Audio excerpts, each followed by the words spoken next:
Oh, that's what we live for. I think any dancers can tell you the stage moments are the magical moments. In the zone, like that's what I feel most natural.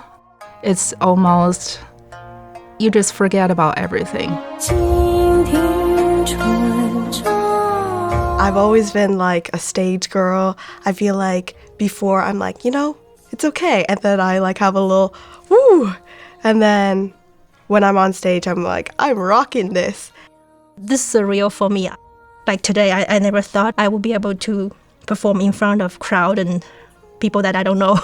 So yeah, it's sort of like dream come true, but it's a surprise dream come true. My name is Lexi Liu. I've been in North Dakota for a little bit over 10 years. Moved here with my families in 2015.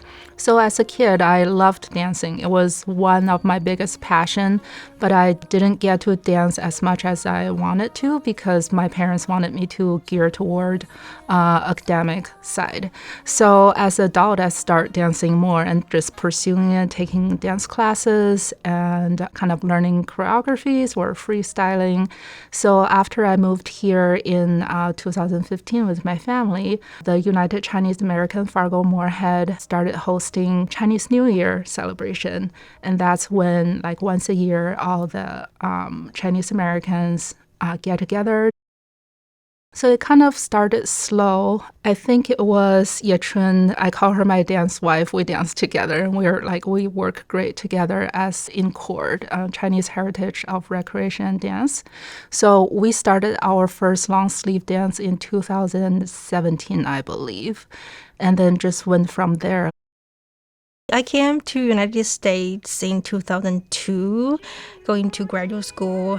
I definitely love dance. I want to be a dancer when I was little. I actually danced on my own randomly when I was little at home.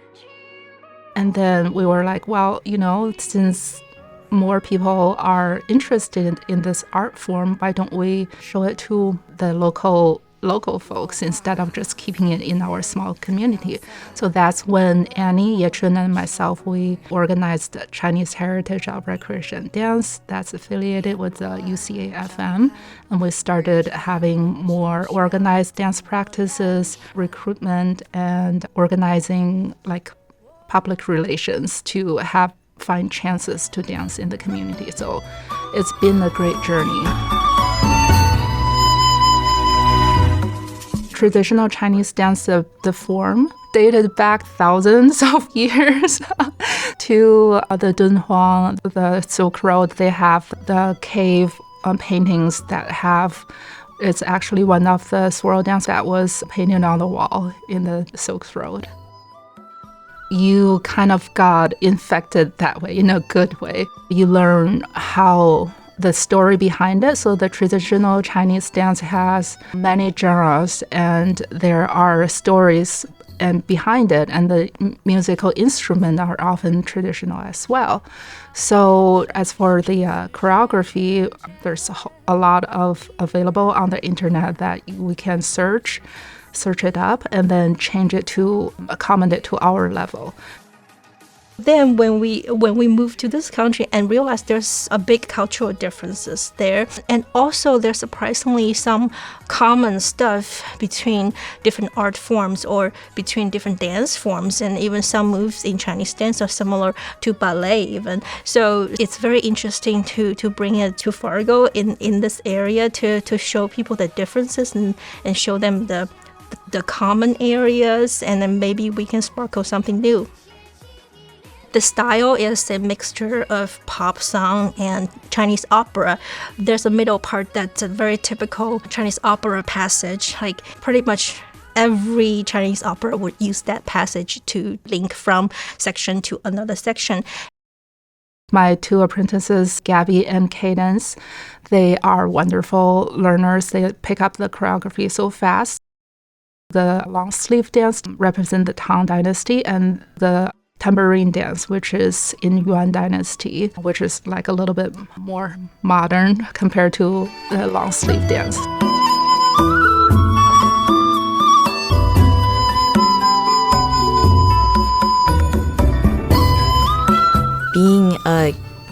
Chinese American coming from immigrant parents, I feel like I'm losing culture a little bit. So like being able to dance and perform part of my culture brings me closer to it. And I feel like I should share that. We actually went back to China this summer, and I got to take Chinese dance lessons from an instructor, and she was very kind, and she really dug deep into the roots. And I think we also do that at dance, and we learn about what the dances really mean, which I feel like would definitely bring me closer to my culture.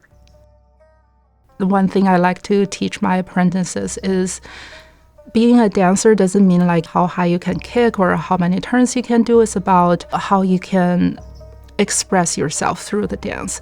So really imagine yourself in that cultural environment, like in that full moon festival, like you're curious about everything and you're just cheerful. It's a 2-hour class normally we have. Of course, I learn the choreography first and then I will demonstrate and then they practice.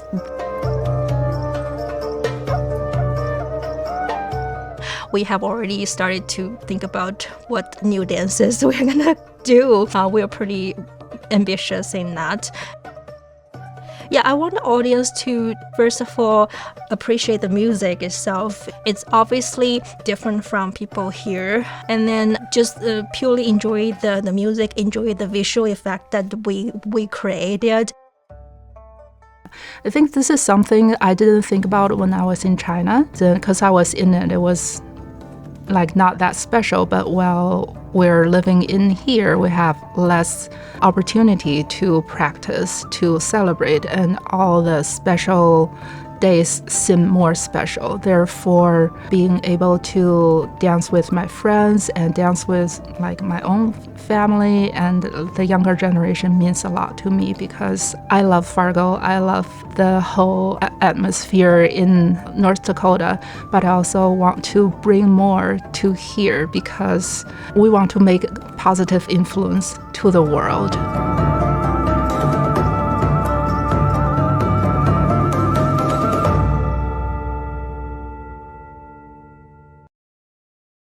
Funded by the North Dakota Council on the Arts and by the members of Prairie Public.